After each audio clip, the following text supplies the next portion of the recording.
Selamat pagi, selamat siang, selamat sore, selamat malam. Perkenalkan, saya Bram Bintang dari kelas Kulipa 5, absen 2, SMA Kemala Bayangkari 1, Surabaya. Di sini saya akan menjelaskan dampak sosial informatika dan implementasi TIK yang menghasilkan dampak positif dan dampak negatif. Yang pertama, dampak perkembangan teknologi di bidang pendidikan. Dampak positif, sistem administrasi pada lembaga pendidikan akan lebih mudah. 2. Adanya media massa, khususnya sumber pengetahuan dan pendidikan pusat. 3. Membantu proses pembelajaran. 4. Berfungsi sebagai kelas virtual atau pembelajaran learning. Dampak negatifnya: 1. Terdapat situs-situs yang tidak mendidik. 2. Terdapat situs yang menyebarkan berita bohong. Contoh implementasi teknologi di bidang pendidikan adalah e-learning. E-learning memanfaatkan teknologi informasi khususnya internet dalam proses belajar mengajar. Yang kedua, saya akan menjelaskan dampak perkembangan teknologi di bidang ekonomi. Dampak positifnya adalah pertumbuhan ekonomi yang semakin tinggi.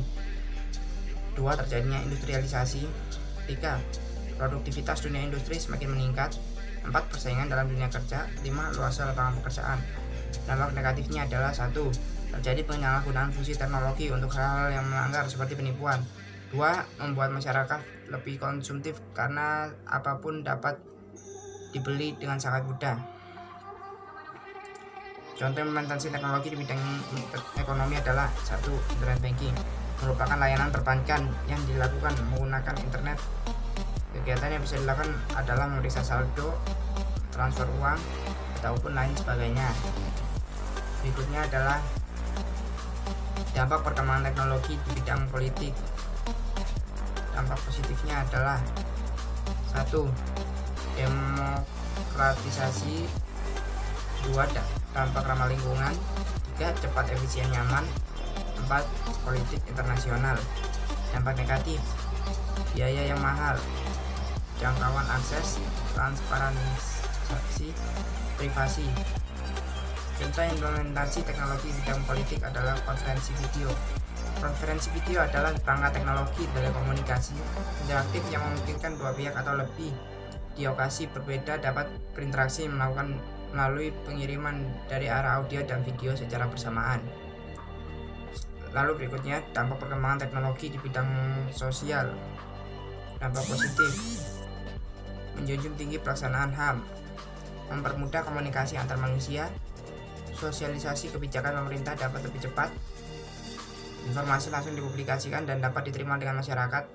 Adanya rasa solidaritas yang tinggi antar bangsa, menumbuhkan sikap kosmopolitan dan toleransi.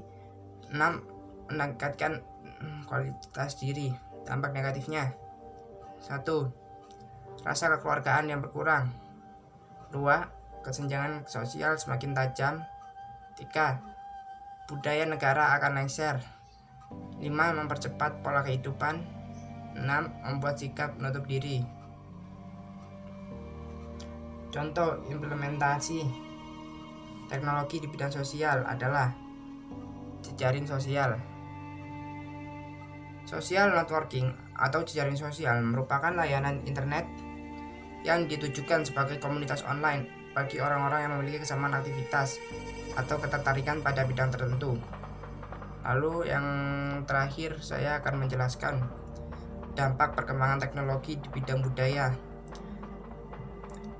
Dampak positif: 1. Perbedaan kepribadian pria dan wanita.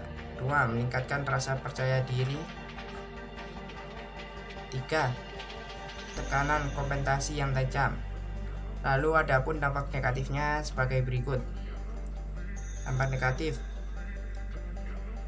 kerusakan moral di kalangan warga, kenakalan di kalangan remaja, dan yang ketiga adalah kehadiran komputer mengubah pola interaksi manusia. Berikut yang sudah saya jelaskan adalah implementasi produk TIK dan dampak positif negatifnya yang terjadi. Sekian saja dari saya, jika ada salah kata mohon dimaafkan. Salam sejahtera, semoga video ini bermanfaat.